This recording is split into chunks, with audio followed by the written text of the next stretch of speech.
आपने कई बड़े शिव भक्तों के बारे में सुना होगा। ऐसे ही हमारे भगवान भोलेनाथ के एक भक्त की कहानी बहुत प्रचलित है, जिसने शिवलिंग पर थूक और मांस चढ़ाया था। इसके बावजूद हमारे भोलेनाथ ने उसे प्रसन्न होकर अपने दर्शन दिए।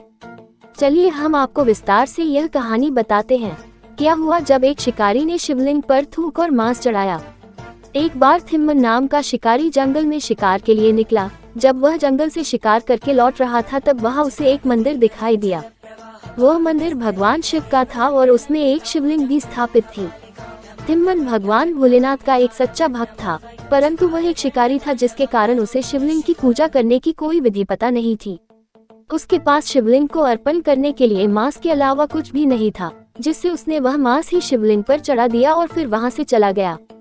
की देखरेख एक ब्राह्मण करता था, जो कि दूर किसी दूसरे गांव में रहता था। वह कभी कभी मंदिर की देखरेख करने के लिए आता था।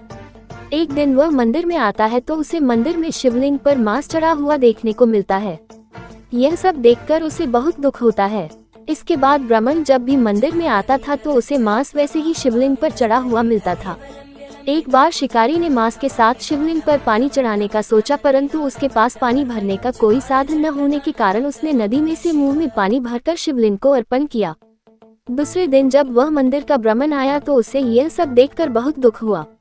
एक बार उस ब्राह्मण ने उदास होकर महादेव से पूछा कि भगवान, आपकी इस पवित्र शिवलिंग को कौन अशुद्ध करता है? यह जो भी है वह कौन है? आप मुझे बताएं, मैं उसे दंडित करूंगा। तभी शिवलिंग से आवाज आती है कि वह शिकारी तुम्हारी तरह ही मेरा बहुत बड़ा भक्त है। वह खुशी से जो भी चलाता है मैं उसे स्वीकार कर लेता हूँ। और महादेव ने यह भी कहा, अगर तुम उसकी भक्ति देखना चाहते हो तो 3 झाड़ी के पीछे छुप जाओ। और उसने ऐसा ही किया। वह एक झाड़ी के पीछे छुप गया और शिकारी को देखने लगा। शिकारी मंदिर प्रवेश करता है। वह देखता है कि शिवलिंग की एक आंख में से खून बह रहा है। यह देखकर वह अपना चाकू निकालता है और अपनी एक आंख चाकू से काटकर शिवलिंग में लगा देता है। के बाद शिवलिंग की दूसरी आंख में श्री खून निकलने लगता है। यह देखकर उसने फिर से चाकू निकाला, लेकिन वह सोचने लगा कि अगर मैंने दूसरी आंख भी काट के लगा दी तो मैं शिवलिंग को कैसे देखूंगा। फिर भी उसने अपनी दूसरी आंख काटकर उस शिवलिंग में लगाने का सोचा। जैसे ही चाकू अपनी आंख की तरफ ले गया, तुरंत ही भोलेनाथ प्रकट हुए और उसे दर्शन दिए और उसकी आंखें भी उसे वापस लौटा दी।